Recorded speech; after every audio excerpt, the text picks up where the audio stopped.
Hello and welcome to the Growing Green Podcast. Your host, Jeremiah Jennings, is the owner of Growing Green Landscapes in Birmingham, Alabama, and has a passion for growing the entrepreneurship community for those who are young in business. Being a business owner isn't easy, especially in the early years, and that's why in this show we dive into a wide range of topics covering all the challenges small business owners deal with. Even if your company is generating $1 million or more, the stories from our great guest and Jeremiah's own firsthand experiences will propel your business forward. And now, here's your host, Jeremiah Jennings.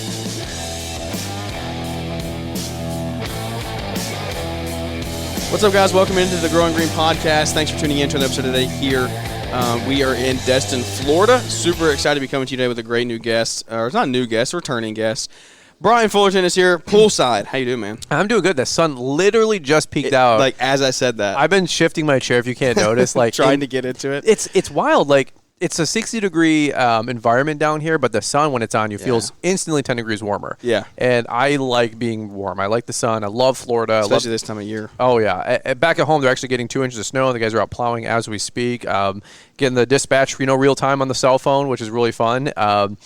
It's kind of like a dream come true. I'm in the sun, and I got guys back at home. I feel like Troy Clark Jr. over here, like Sam Gamble. Like, these guys are like industry titans to me, you know? And I'm always like, I'm going to have like a little tiny business, but I'm like, one day we'll get there. But it's a step in the process, man. It's a step in the right direction. 2 years ago, I had not been in the field for 15 plus years. Yeah. And out of the necessity with how much stuff goes on with social media crap, and zipping around the country. Having kids. I had to get out of the field with the day-to-day. And I love it. I love cutting grass, laying stripes, oogling over equipment as much or more than all of you guys, believe it or not. But it is a fun transition. It's been a good transition, but we're down here for, another week and a half, and then I'm excited about getting back. We have a lot of stuff going on, and new equipment on order, trailers on order, trucks on order.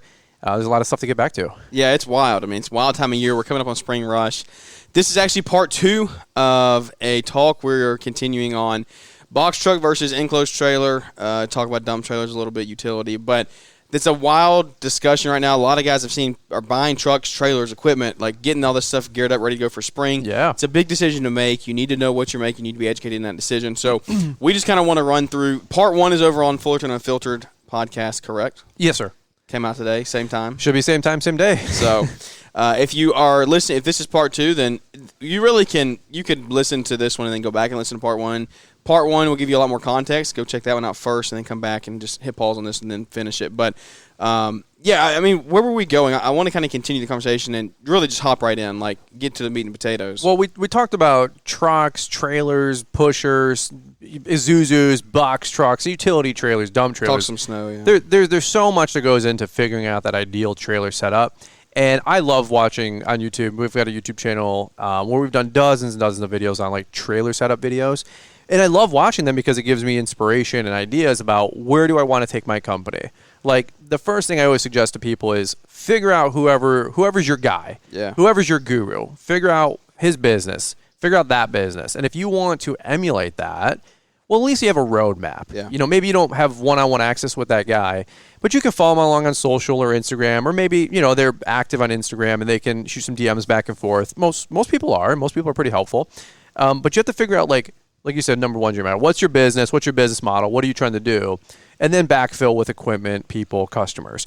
And so I love watching trailer setup videos. You know, guys like Corey Ballard or Sam Gamble. There's you name one, you got to name them all. There's hundreds of great people out there that I've emulated my most recent trailer setup, the one we've had since about 2017, 2016. And so right now we're in the process of adding another truck and trailer setup, growing the company, adding another crew. I love what you were just sharing on our podcast 2 minutes ago about box trucks. I love the idea of box trucks. I love enclosed trailers for so many reasons that we were getting into. Yeah, I mean, there's so many options with you get with a box truck or a enclosed trailer. For me, we went box trucks. We talk about that a lot on the show. The enclosed is something. What is so the reason enclosed works for you is because of snowplow, correct? For the most part? Yeah, because if not, I'd probably honestly run all Isuzus. That's what I was about to say. So would you go Isuzu versus if you didn't have to plow in the winter? If I didn't plow at all, I would probably have dump trucks and Isuzus, and we would not arguably have that many enclosed trailers laying around. Yeah. I would have flatbed trucks. I'd have a completely like weird fleet of Frankenstein trucks that were very job specific. Like I'd have like an irrigation truck. I'd have a fertilizer like spray rig. Like these very niche specific trucks. Mm-hmm. The problem or also the opportunity, it's just what we're focusing on, is commercial maintenance. So we have to plow snow. We have to cut grass. I got to haul 2 or 3 mowers to a site, and I got to be able to plow. So we're just now getting into some medium-sized commercial sites and hopefully large commercial sites where you need a dedicated machine on site, like a pusher, a skid machine, or a front-end loader.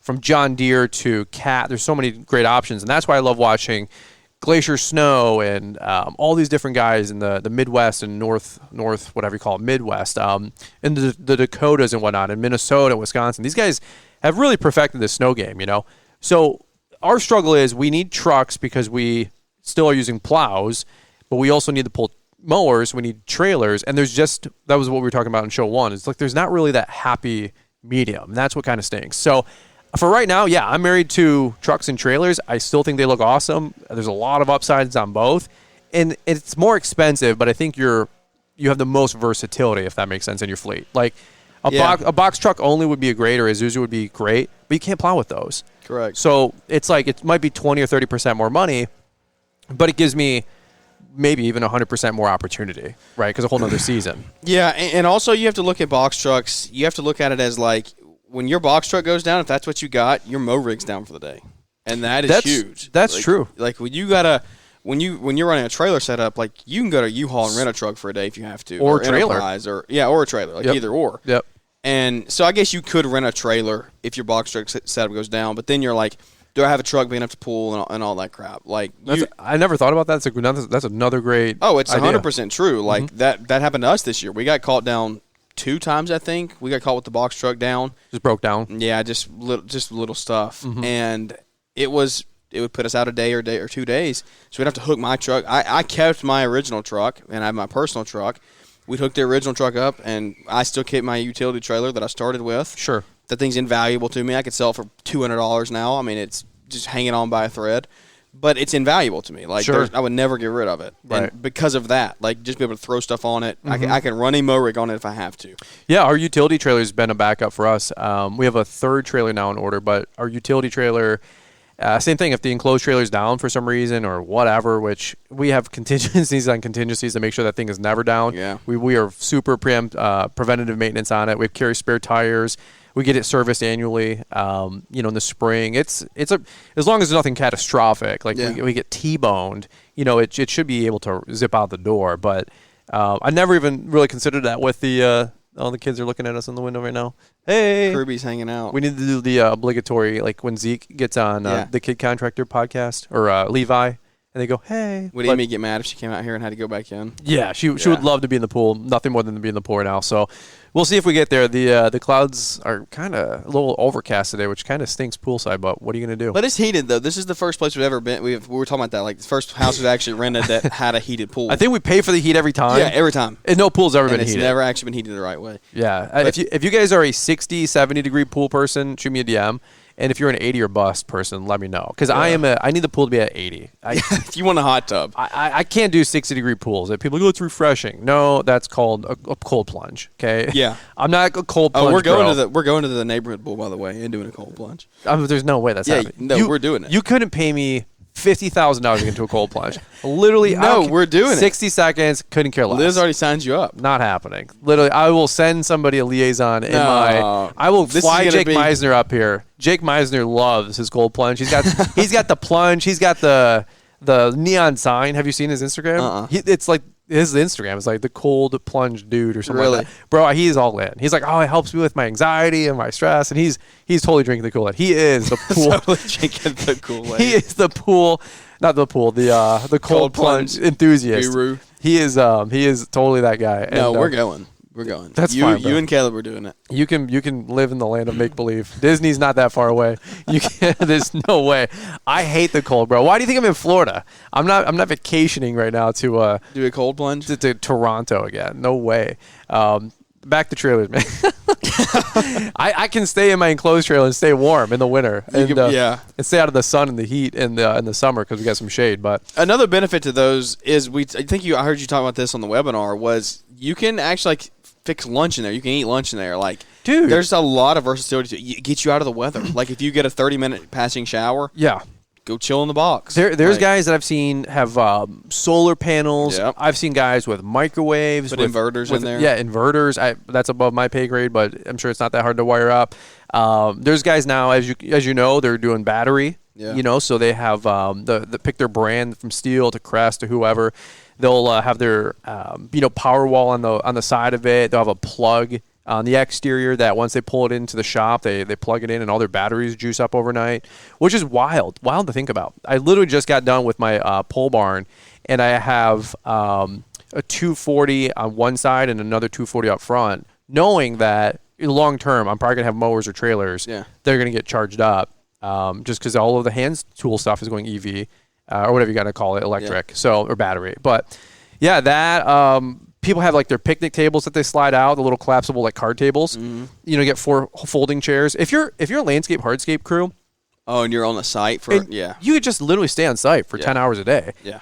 For most of us with the mow crews, it's there's a little Jimmy John's or eatery down the road. I'm running through a drive-through or something. Yeah, so maybe it doesn't always time perfectly at noon, but maybe at 11 or 1, we'll after we finish a large site or something, we'll go get Firehouse subs or something like that. So we don't really have a table or anything like that in our current trailer, but it's all these things you can really add. The weather's huge though. Being at like those 30-minute showers where you don't want to end the day. Yeah. But like you're disgusting, you don't want to go sit in the truck for 30 minutes. Like you can just go sit on the mower, take a nap. I mean, you can go rest. It's one of those things like again, I love the idea of utility trailer. I love the idea of a dump trailer.